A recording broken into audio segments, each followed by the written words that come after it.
Vocês se lembram quando eu falei que se Donald Trump começasse a atacar o Brasil, ele colocaria o Brasil no colo da China? Foi o que aconteceu. Eu falei também que talvez Donald Trump não chegasse nem ao final do mandato. E é o que está acontecendo. Os militares estão ameaçando retirá-lo do poder. Donald Trump, o onipotente, agora acha que pode atacar os militares do próprio país e está querendo colocar os militares contra a população. Ele quer eleger inimigo interno. O fascismo precisa de inimigos internos e externos para se perpetuar no poder, para ele poder ser um autocrata, para ele poder ser um ditador. Mas a reação dos militares, ele foi lá dar uma palestra, convocou militares do mundo todo. Ao entrar, ninguém aplaudiu, não foi ovacionado, foi um silêncio total, ele reclamou e ameaçou-os.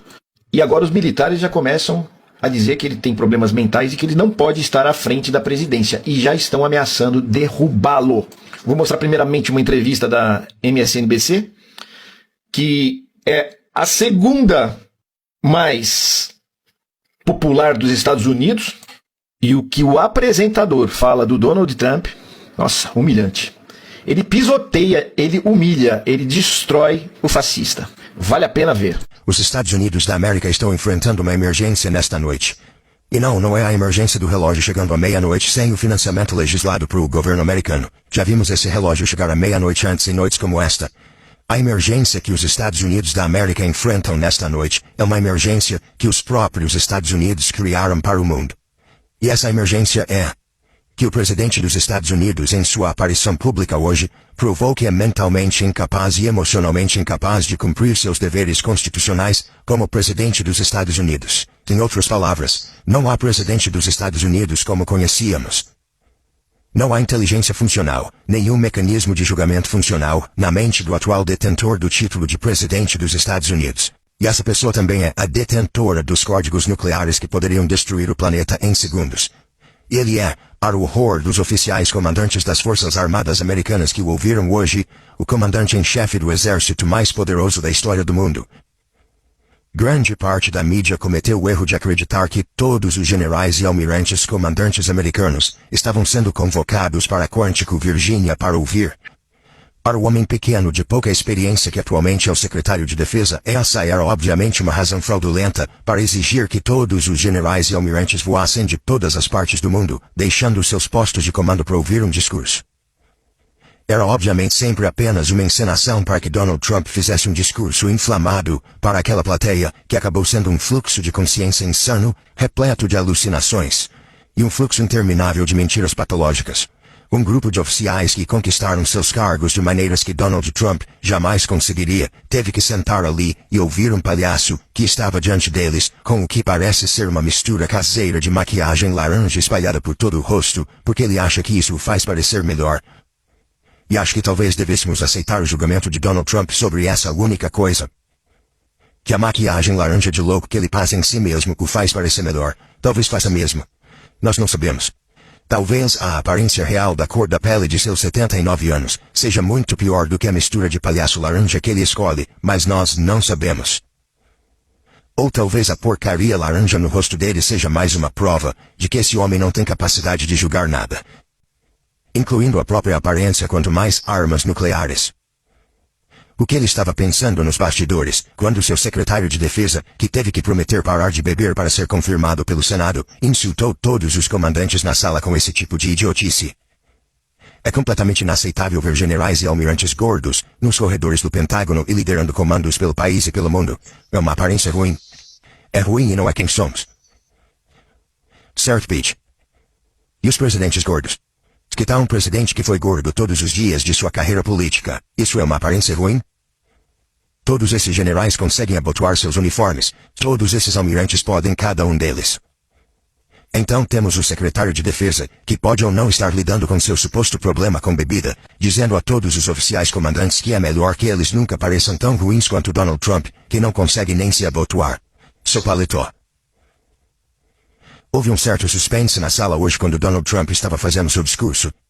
Não havia suspense sobre se ele cruzaria a linha que nunca se cruza com os militares como presidente, e se envolveria politicamente. Todos sabiam que ele faria isso.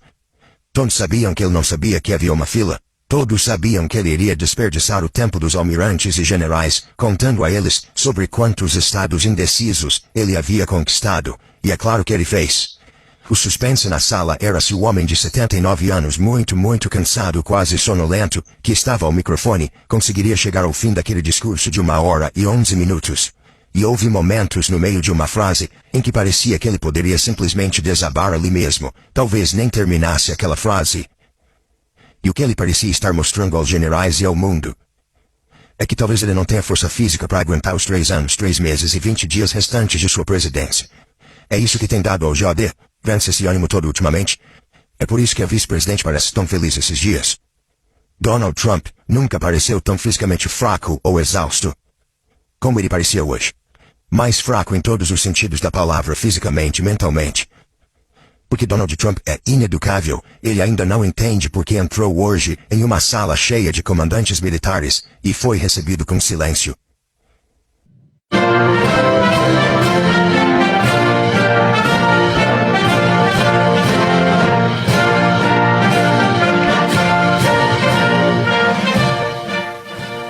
Muito obrigado, Pete.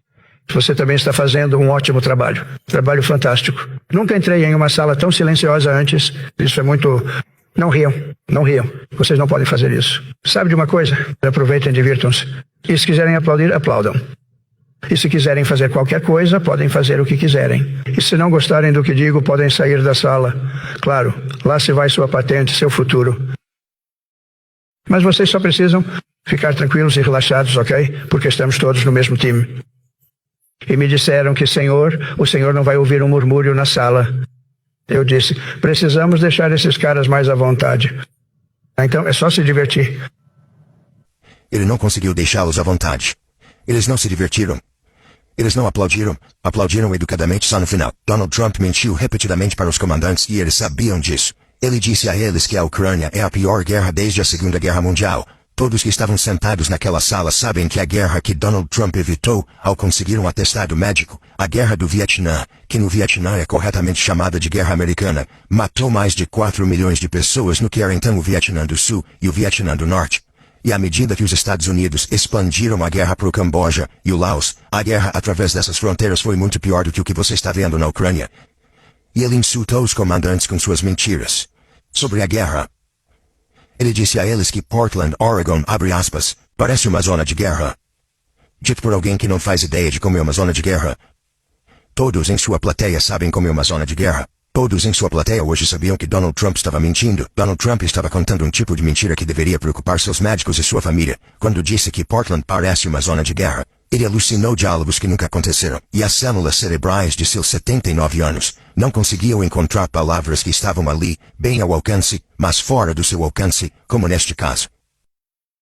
O poder nuclear do Irã, o Irã, todo aquele grande e significativo poder que achávamos que realmente existia, nós o destruímos completamente e de forma decisiva. Nós tiramos proveito disso. Nós destruímos completamente. Claro, o que ele queria dizer era, nós destruímos até o fim dos tempos.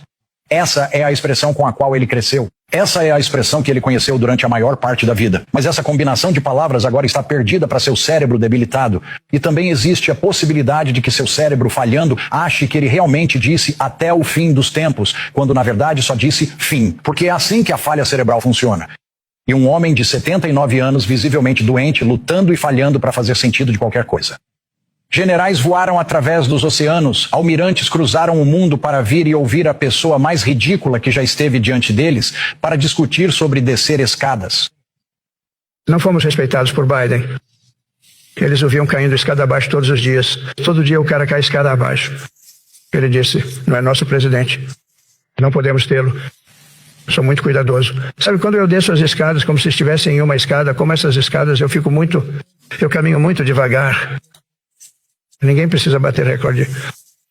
Só tente não cair, porque isso não acaba bem.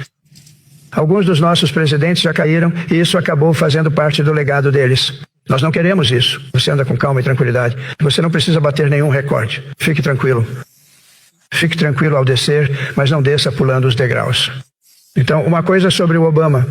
Eu não tinha nenhum respeito por ele como presidente, mas ele descia aquelas escadas pulando. Nunca vi isso. Ele descia as escadas, não se segurava. Eu disse, isso é ótimo. Não quero fazer isso.